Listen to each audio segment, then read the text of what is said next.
It is rumored this offseason that Mahomes may rework his contract.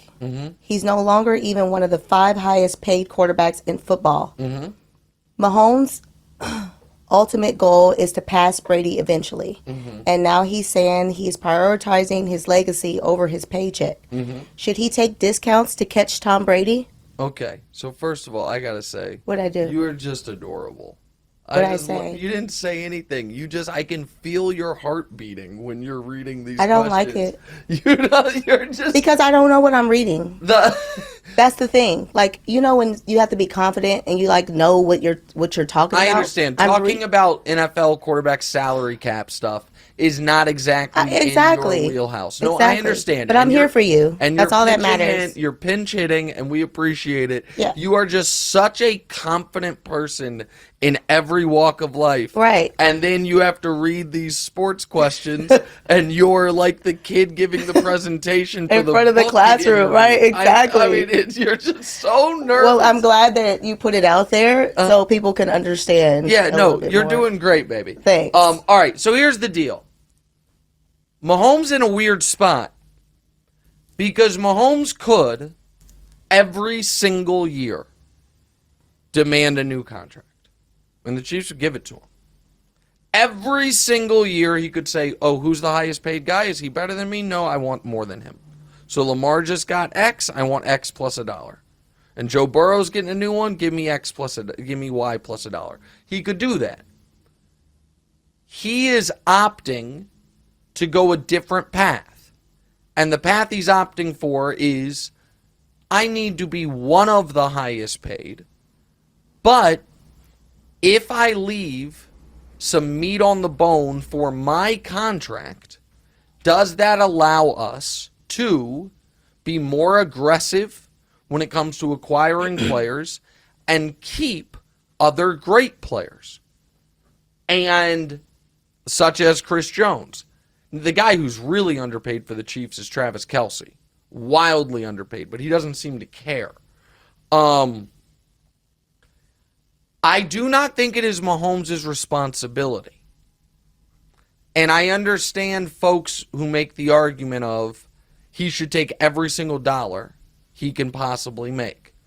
What I would tell you is this strategy for him, it might actually be, from a pure dollars and cents standpoint, the smartest.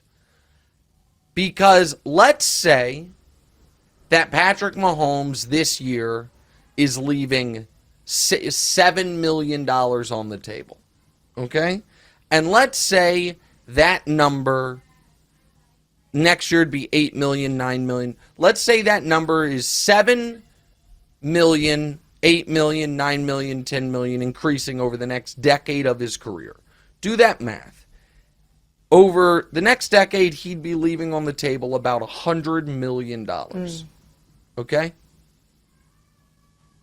Do you think you could make the argument that it is worth $100 million, not in feeling or emotion or success, $100 million in actual cash if he becomes the universally recognized greatest football player ever? $100 million in more endorsements, in more opportunities, better marketing, more investments that people try to bring him in on because of who he is. What has being Tom Brady earned Tom Brady, as opposed to if Brady had won 2 Super Bowls or even 3 Super Bowls? How much money did Brady make as cream on the top once he universally passed Joe Montana?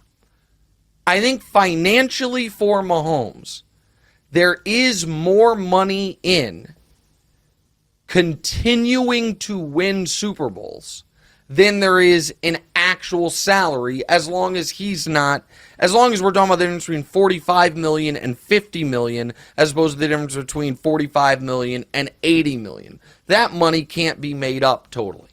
So I do think there's that. Now, I understand Andrew Brandt, who used to run the Packers, writes for SI, is big on that the cap is a myth and no player should ever take a discount and teams can rework things and players and agents are being tricked.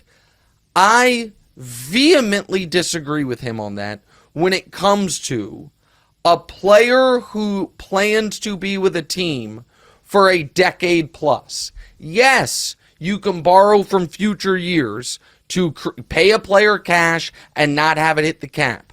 Absolutely. But every dollar eventually becomes due.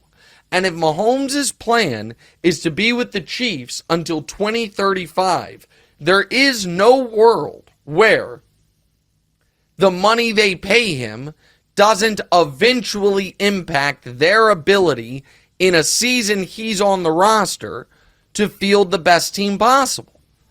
And so now, if the Chiefs ended up, getting a discount with Mahomes and then not spending to the cap or being cheap, those types of things, then he would have a gripe. Thus far, that hasn't happened. And thus far, you can say, oh, well, they didn't want to pay Tyreek, but it's not because they were being cheap. It was because they wanted to spend those resources elsewhere, and they ended up winning the Super Bowl. So I love what he's doing. I think it's smart what he's doing. And I think that right now it is very noteworthy to see what Joe Burrow does and other quarterbacks trying to compete with him. Hey, thanks for watching. Hit the subscribe button to get more from the show and make sure to click the bell to get notified every time new content drops. Check out full episodes of What's Right wherever you get your podcasts, or just click the link in the description below.